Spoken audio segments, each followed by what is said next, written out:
I love you, Dad. Sophie was called out in class. Why aren't your notes complete? The teacher asked sternly. Sophie looked down, embarrassed. I forgot, ma'am. I'm sorry. The teacher sighed. You'll stay back after school and complete them. Now take your seat. As the lesson continued, the teacher asked who had solved the math problem on the board. No one answered. Sophie, you're not even trying, she scolded. Sophie responded calmly. I already solved it. The answer is 67. The teacher paused. That's correct. But how did you do it without writing anything down? Sophie simply replied, I didn't need to. The teacher frowned. I'd like to meet your father tomorrow. You're clearly gifted, Sophie. But if only you were more disciplined and responsible. Sophie's voice softened. I try my best.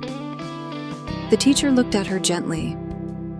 Life isn't always easy. If you're not responsible, even small setbacks can overwhelm you. You're brilliant, don't waste that. Later that day, Sophie excitedly asked her father, Dr. Reagan, did you get me the bike you promised? He hesitated, his voice tinged with regret. I'm sorry, I couldn't. Something came up. Just then, an urgent call came in. Dr. Reagan, Mr. James has collapsed in the fields. You have to come right away. Dr. Reagan told Sophie to go home, then rushed off. At Mr. James's side, he treated the issue, reassuring him it was a false alarm, but that further tests in the city were necessary. Mr. James resisted, concerned about the costs. Dr. Reagan insisted, even offering to help cover the work in his absence and accompany him. Mr. James was touched. Thank you. Back at the clinic, his assistant expressed concern. Instead of charging your patients, you're the one paying them. You know your salary might be delayed? Dr. Reagan just smiled. That's fine. I'd rather make sure Mr. James is okay. You can handle the rest of the patients for now, but we really need to find an assistant around here. At home that evening, Sophie was frustrated. I'm not doing any more homework tonight.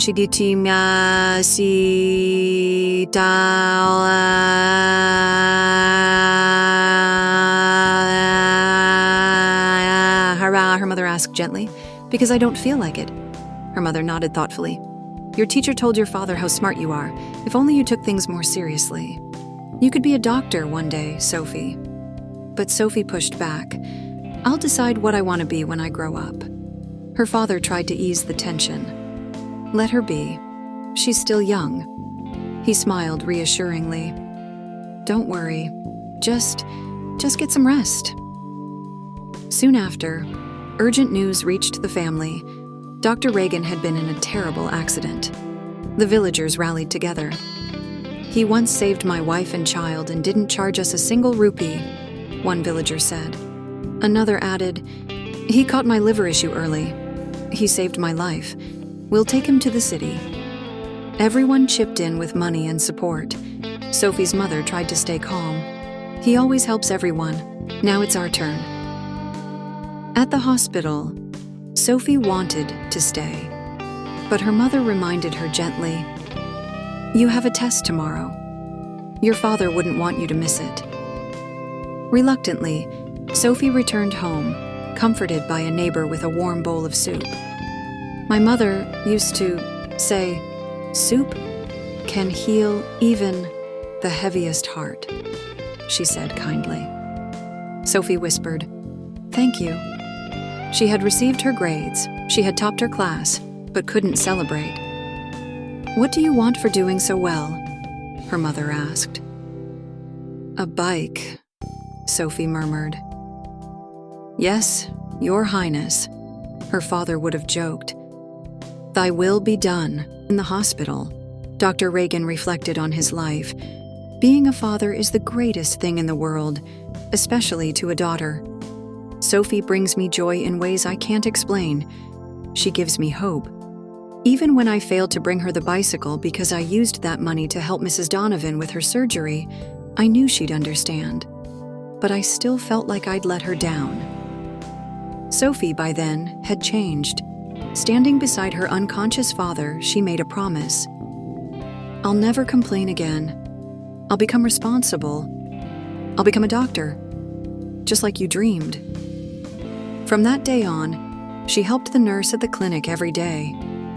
"I can't treat patients yet," she said, "but tell me how I can help." She cared for the injured, cleaned wounds, bandaged sprains. Everyone noticed. When Dr. Reagan finally returned home, weak but recovering, he was surprised to learn how involved Sophie had become. "Why didn't anyone tell me?" he asked. "She wanted to surprise you," the nurse said, smiling. Sophie hugged her father. "I'm so sorry I was selfish. I never realized how much this village loves you, and now I understand why. I want to be like you." Dr. Reagan looked at her tenderly. "You don't have to become a doctor just because I want you to, sweetheart." Sophie shook her head. "No, Daddy. I love helping people. When they recover and their families smile at you with gratitude, there's nothing more beautiful. Now I know why you helped Mrs. Donovan instead of buying the bike. I would have done the same." Dr. Reagan held her close. "I love you, Sophie." She whispered back, "I love you too, Dad."